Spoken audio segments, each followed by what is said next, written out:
I know handang-handa na po tayo as we have been fed or as we have been worship God through our praise and worship. Let's now listen to hear the word of God na bibigay po ng ating servant of the Lord, Pastor Mirna Canlas. Malakas na palakpak po sa Panginoon. Maraming salamat po, Sir Ronald.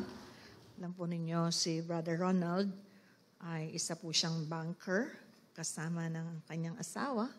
Pareho po silang nagtatrabaho sa bangko. Malapit nang magmay-ari ng bangko. Declaration niya tayo na purihin ng Panginoon. Nakaka-bless po, no? Kahit ang ilan sa inyo ay maraming labada, maraming dapat gawin, pero inuuna ninyo ang Panginoon. Amen?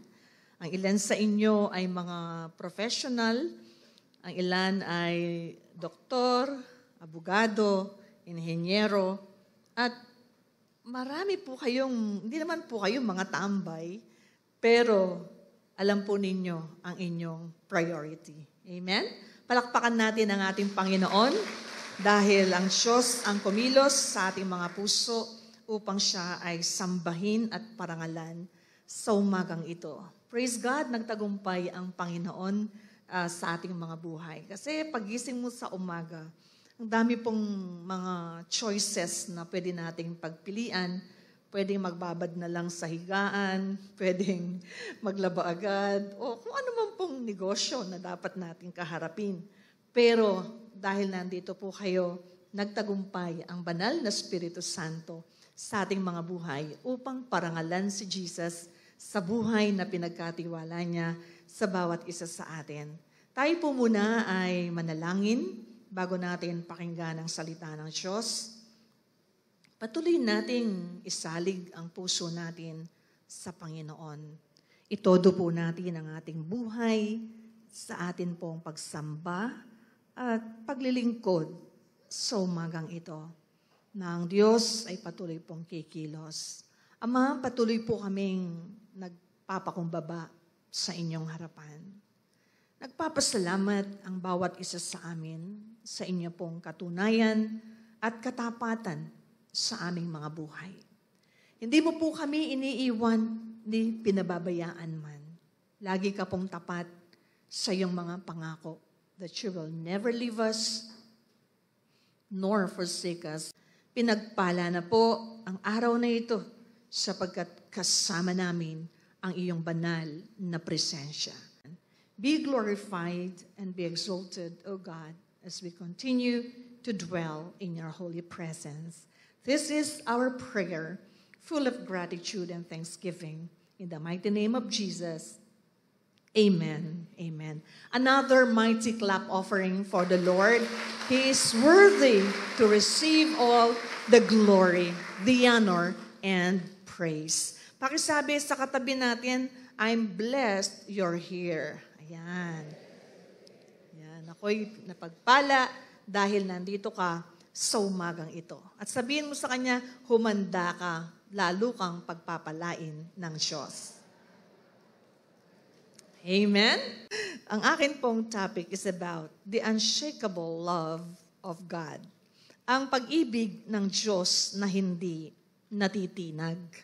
Ang pag-ibig ng Panginoon na hindi nawawala. No? So parang naging favorite topic natin ito. No? Kasi talagang amazing yung pagmamahal ng Panginoon sa bawat isa sa atin. Dito po sa unang 1, Kabanatang 4, Talatang 7, hanggang 12 ay ating tutunghayan. Mga minamahal, mag-ibigan tayo sapagkat mula sa Diyos ang pag-ibig. Ang bawat umiibig ay anak ng Diyos at kumikilala sa Diyos. Ang hindi umiibig ay hindi kumikilala sa Diyos, sapagkat ang Diyos ay pag-ibig.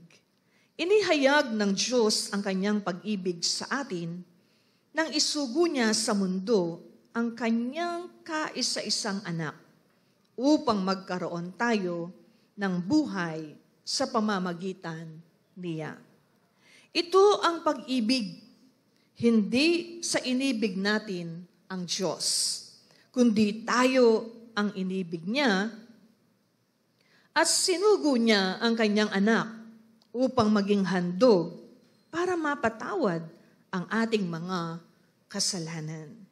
Mga minamahal, kung ganoon kadakila ang pag-ibig ng Diyos sa atin, dapat din tayong magmahalan. Kailan may wala pang taong nakakita sa Diyos, ngunit kung tayo'y nagmamahalan, nasa atin ang Diyos at nagiging ganap sa atin ang kanyang pag-ibig. Sa Diyos po ang papuri at karangalan sa napakaganda at napakakapangyarihang mga salita na ating binasa sa umagang ito. Binabasa pa lang natin ang salita ng Panginoon, tayo po ay nabibless na. It is very simple, direct, and it goes to the heart. Napakasimple po. Diretsyo sa ating mga puso. Ang pag-ibig na pinag-uusapan natin, ito po ang tinatawag na agape love. The unconditional love of God for us. This is not eros, the erotic love between husband and wife, not even phileo, the love for your friends or your neighbor, but the unconditional love for us, ang agape love. Pag-ibig na walang kondisyon na ito'y iniuutos ng Diyos na makita sa ating mga buhay. When God said, "Beloved, let us love one another," ito pong sulat na to ay para sa mga taong nakaranas, nakakilala ng pag-ibig ng ating Panginoon. Hindi lang nila narinig ang patungkol sa pag-ibig ng ating Panginoon, kundi ito'y nalaman nila, naranasan nila sa kanilang mga buhay. They were the ones who experienced the love of God personally. Kaya sabi niya, "Beloved, let us love one another." God is not speaking to the unbeliever or those people who didn't yet experience the love of God or those people who rejected the love of God when they heard how much God loves them. Hindi po yon. Ang mga kinakausap ng Panginoon sa talatang ito, sa unang 1:4, ay walang iba kundi ang mga taong nakaranas ng agape love ng ating Panginoon. Ang pag-ibig, love came from God. Ang pag-ibig ay mula sa Diyos. Unang 1:4, talatang 7. Mga minamahal, mag-ibigan tayo, sapagkat mula sa Diyos ang pag-ibig. So ang pag-ibig ay mula sa Diyos. Hindi ito magmumula kung saan-saan. Hindi ito magmumula sa kanino paman. Ang agape love, ang author, ang source ay walang iba kundi ang ating Panginoon. Pangalawa, God is love. Ang Diyos ay pag-ibig. 1 John 4:8. Ang hindi umiibig ay hindi kumikilala sa Diyos. Sapagkat ang Diyos ay pag-ibig. So God Himself is love. He is the source, the originator of love. He is also love Himself. Kaya kung papansinin natin sa mga pagbabasa natin, ang Diyos natin, kahit siya'y nagagalit, nandun pa rin ang pag-ibig. Kahit siya'y namumuhi sa kasalanan, when God is dealing with the sinners, it is with love. Ito ay mayroong pag-ibig dahil siya mismo ay pag-ibig. Kaya nga, kapag ang puso natin ay binuksan natin sa Panginoon at tinanggap natin si Jesus as Lord and Savior ng buhay natin, kasama nitong pumasok sa puso natin ay ang pagmamahal, pag-ibig na galing sa ating Panginoon. At ang matindi, yes, love came from God because He Himself is love. And when God chose, He chose to love us. Nung pumili ang Panginoon pinili ng Diyos na tayo ay mahalin. God has loved us. Inibig tayo ng Diyos. 1 John 4, verse 10. Ito ang pag-ibig. Hindi sa inibig natin ang Diyos, kundi tayo ang inibig niya. At isinugo niya ang kanyang anak upang maging handog para mapatawad ang ating mga kasalanan. And 1 John 4:19, we are even being reminded na tayo'y umiibig sapagkat ang Diyos ang unang umibig sa atin. So kung mahal natin ang Diyos, mahal natin ang ating kapwa. Kaya natin yan nagagawa. Ang unang umibig sa atin ay walang iba kundi ang Diyos. 1 John 4 verse 16. Nalalaman nating tayo'y inibig ng Diyos at lubos tayong nananalig sa katotohanan ito. Na po, kaya tayong lahat na nandirito, whoever you are, whatever you are, whatever your background, whatever your upbringing in life, kayo po kasama sa mga minahal ng ating Panginoon. Tayo ay piniling ibigin ng Panginoon nang tayo ay mahina pa. Nang tayo ay napapalpak pa, hindi pa matuwid ang ating pamumuhay, hindi pa maayos ang ating mga puso. Ang nakita ng Diyos sa atin ay isang pusong marumi, isang pusong makasalanan, isang pusong matigas sa harap ng Panginoon, and yet, nung masumpungan tayo ng Panginoon, pagmamahal ang Kanyang ipinamalas sa bawat isa sa atin. Kaya sabi ni Apostol Pablo, sa aklat ng mga Roma, Kabanatang 5, Talatang 8, nang tayo'y makasalanan pa, namatay na si Kristo para sa atin. Siya ay namatay, bagamat tayo'y makasalanan. God didn't wait for us to be righteous, to be holy, na maging maayos ang buhay natin. Noon pa man ay minahal na tayo ng ating Panginoon. Kung may pinagdadaanan tayo, mga kapatid, bahagi lang po yan ng ating paglalakbay sa mundong ito. Dadaanan mo lang yan, hindi ka mananatili sa kalagayang iyan dahil tayo ay mahal ng ating Panginoon. Let us be safe and secured in the love of God. No? Minahal tayo ng Panginoon nang higit sa ano paman. Pinili niya tayong mahalin. Napakarami ng creations ng Panginoon. Kahit na sa creation, pinakahuli tayong nilikha ng Diyos, no? Dami niyang inuna. Dami niyang inuna na gawin, likhain. At tayo pa yung pinakahuling nilikha ng Diyos. Pero alam po ba ninyo, kaya yan nilikha ang lahat ng yon dahil ikaw ang nauna sa puso at kaisipan ng ating Panginoon. Amen? So, kahit inuna niya ang lahat, kaya niya inuna ang lahat dahil ikaw ang una sa puso ng Panginoon. Alam niya, kakailanganin natin ang lahat ng kanyang nilalang. Pero isa man sa nilalang ng Panginoon, walang sinabi ang salita ng Diyos that Jesus came and died, no? For the other creations. Hindi po. No? Dumating ang Diyos bilang isang tao, dumating siya para sa ating lahat. Bakit? Kasi ikaw at ako ay mahalaga sa puso ng ating Panginoon. Kaya pag iniisip mo, naniniwala ka, mahal ka ng Panginoon, na isulat ito sa Biblia, pinatunayan niya, pinakita niya ang kanyang pagmamahal sa atin, anong mangyayari? Nagkakaroon ka ng confidence na lumapit sa presensya ng ating Panginoon. Nagkakaroon ka ng lakas ng loob na lumapit sa kanyang banal na presensya at hingin sa kanya ang ating mga pangangailangan. No? At ipagkatiwala sa kanya ang ating kalagayan, maging ang ating kinabukasan. Ano po? Sige, palakpakan natin si Jesus.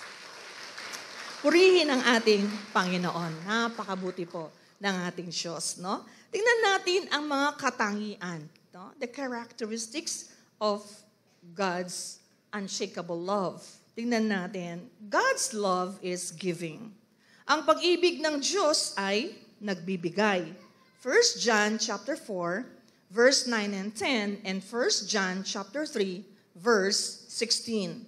Inihayag ng Diyos ang kanyang pag-ibig sa atin nang isugo niya sa mundo ang kanyang kaisa-isang anak, upang magkaroon tayo ng buhay sa pamamagitan niya. Ito ang pag-ibig, hindi sa inibig natin ang Diyos, kundi tayo ang inibig niya at isinugo niya ang kanyang anak upang maging handog para mapatawad ang ating mga kasalanan. 1 John 3:16, dito natin nalalaman ang pag-ibig. Inialay ni Kristo ang kanyang buhay para sa atin. Kaya, dapat din nating ialay ang ating buhay para sa mga kapatid. So, sa mga talatang binasa natin, we saw that the love of God is giving. Ano ang ibinigay ng Ama? Bakit nagbigay ang Ama? Nagbigay ang Diyos Ama dahil mahal niya ang bawat isa sa atin. Sino ang kanyang ibinigay? Hindi kung ano ang kanyang ibinigay. Sino ang ipinadala? Ang ibinigay ng Ama sa atin, ang kanyang bugtong na anak, na si Hesukristo, upang maging tagapagligtas ng bawat isa sa atin. Upang tayo ay magkaroon ng kapatawaran, ng kalinisan, ng buhay na walang hanggan, at pinagpalang buhay sa mundong ito. At nung sabihin ng Ama na ipapadala ang bugtong na anak para sa atin, because Jesus has the same love like the Father, pumayag si Jesus. Ano naman ang ibinigay ni Jesus dahil mahal niya tayo? Hindi material na bagay ang inuna niyang ibinigay sa atin, kundi ang mismong buhay ng Panginoon ay ibinigay niya sa atin upang maging tagatubos ng ating mga buhay. Why God the Father gave His Son and why the Son gave His life? Ano ang dahilan? Dahil tayo ay mahal ng Ama, mahal ng anak, kaya sila ay nagkaloob. Nagkaloob ng kanilang pinakamabuti. Alam po ninyo, hindi sinabi ng Diyos na, okay, mahal kita, ibinigay ko sa iyo ang anak, at ang anak binigay sa iyo ang kanyang buhay para mapatawad ka, malinis ka, maligtas ka, mabigyan ka ng buhay na walang hanggan sa kalangitan. Pero, habang ikaw ay nasa mundong ito, anak, magtiis-tiis ka muna, ha? Maghirap-hirap ka muna sa mundong ito, kasi pag namatay ka, pupunta ka naman ng langit, puro ligaya na sa langit. No? Hindi po yun, mga kapatid. Dahil sa sobrang pagmamahal ng Ama, ng anak, ng Diyos sa ating lahat. Diba? Sabi ni Apostle Paul sa Romans 8:31-32. Ano pa ang masasabi natin tungkol dito?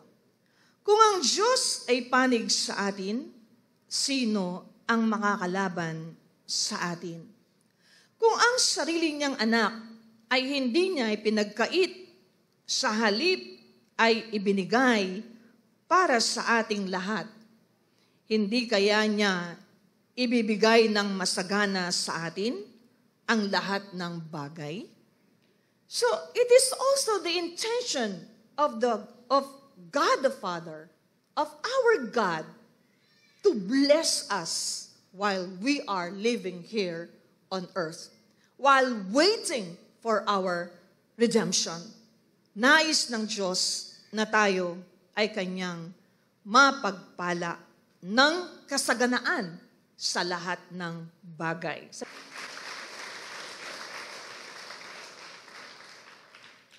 When we love, we give.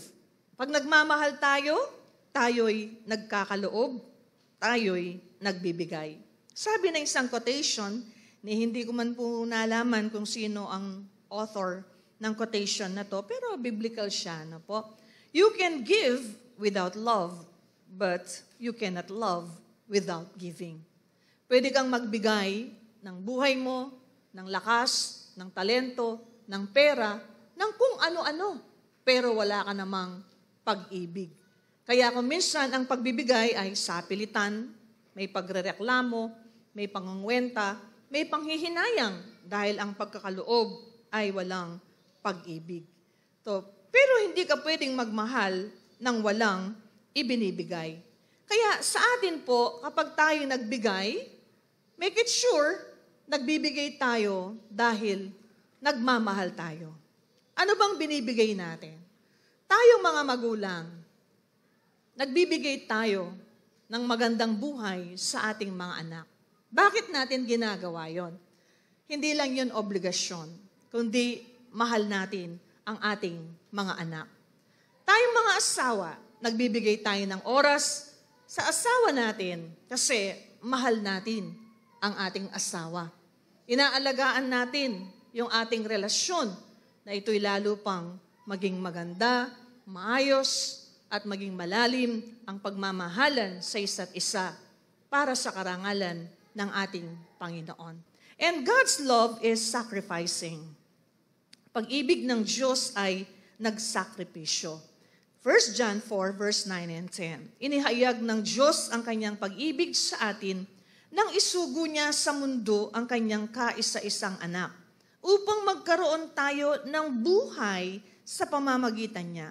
Ito ang pag-ibig, hindi sa inibig natin ng Diyos, kundi tayo ang inibig niya at isinugo niya ang kanyang anak upang maging handog para mapatawad ang ating mga kasalanan.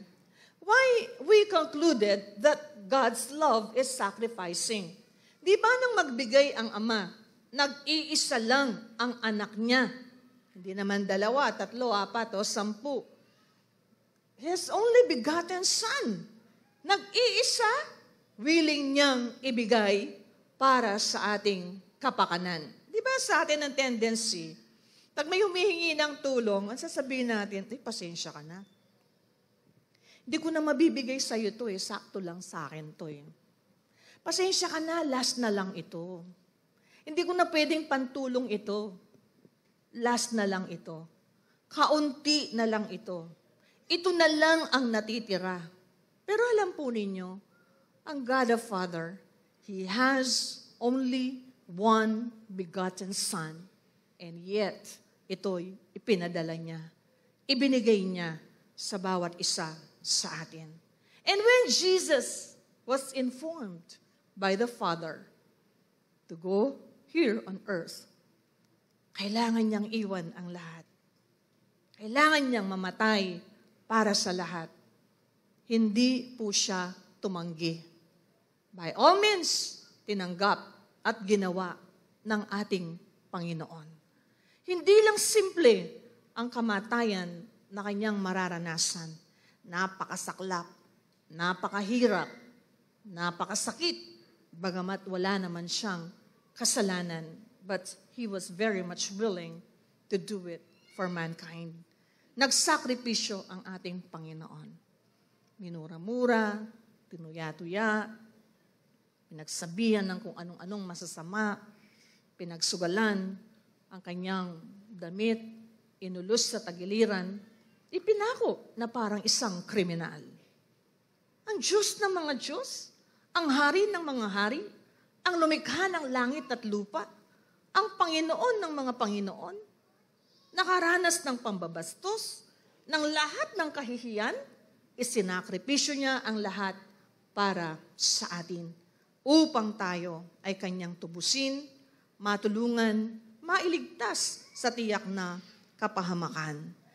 Mga kapatid, sa ating mga buhay, what do we need to sacrifice?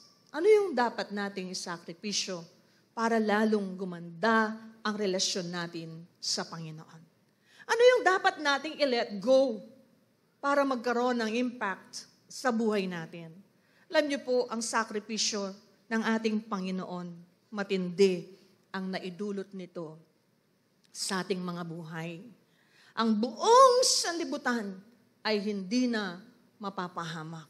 Ang buong sanlibutan ay kanyang tinubos at kanyang iniligtas dahil siya ay willing na mag-sacrifice para sa atin. No? What do we need to let go? To sacrifice for our family and even for the lost.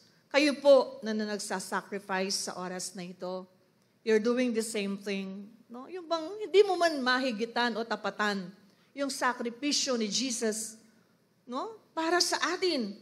Pero marami dito nagsasakripisyo. Kapatid, hindi po sayang ang inyong mga pagtsatsaga, ang inyong kasipagan, ang inyong pagsasakripisyo para sa kapakanan ng inyong pamilya. Nakikita yan ng ating Panginoon at yan ay makapangyarihang kumikilos at gumagawa sa buhay ng ating mga mahal sa buhay. No, nakita natin ang impact ng sacrifice ni Jesus. Kaya hinihikayat ko rin ang bawat isa. Kung ano yung dapat nating i-let go, i-sacrifice na po natin. Dahil matindi ang impact nito sa mga taong nakapaligid sa atin. And finally, God's love is great. Dakila ang pag-ibig ng Diyos. 1 John 4:11 and 12. Mga minamahal, kung ganoon kadakila ang pag-ibig ng Diyos sa atin, dapat din tayong magmahalan. Kailan may wala pang taong nakakita sa Diyos, ngunit kung tayo nagmamahalan, nasa atin ang Diyos, nagiging ganap sa atin ang kanyang pag-ibig. So ang pagmamahal ng Diyos sa atin ay dakila.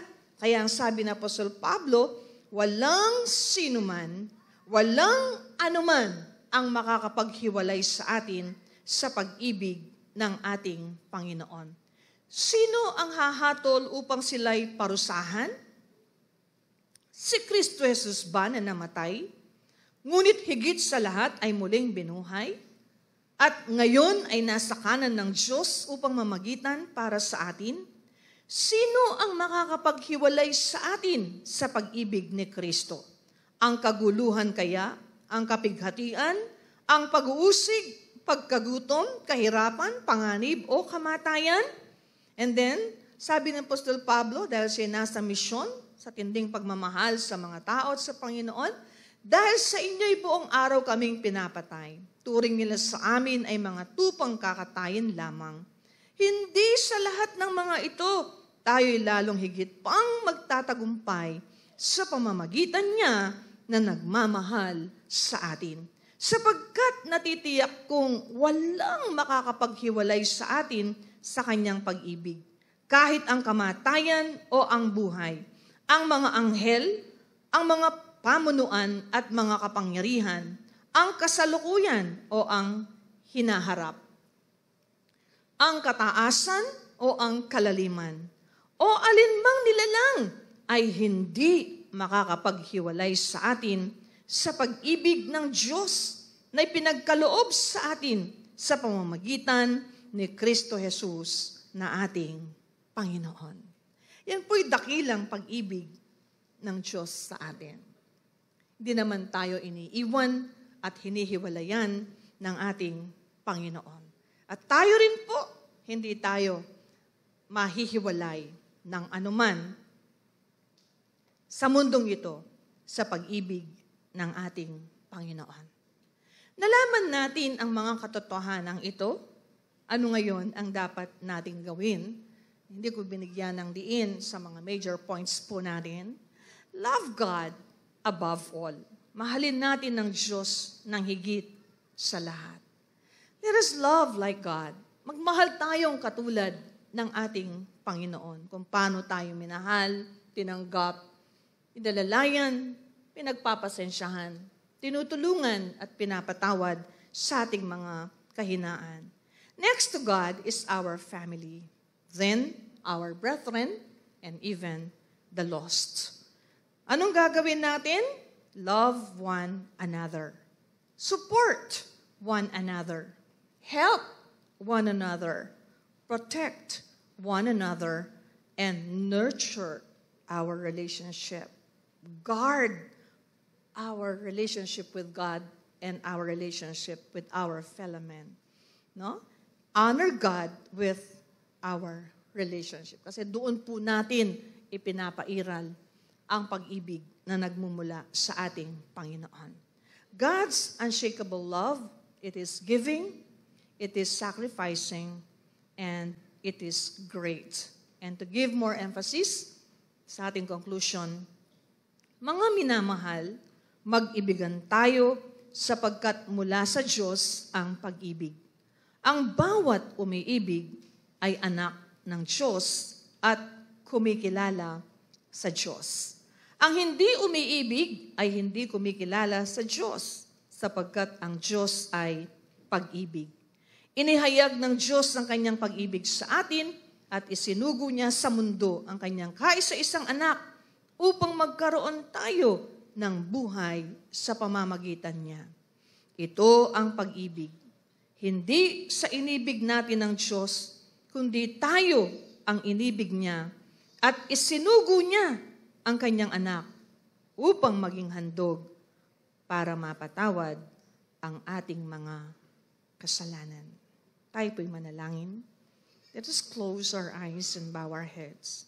Let us humble ourselves in the presence of the Lord. Hallelujah.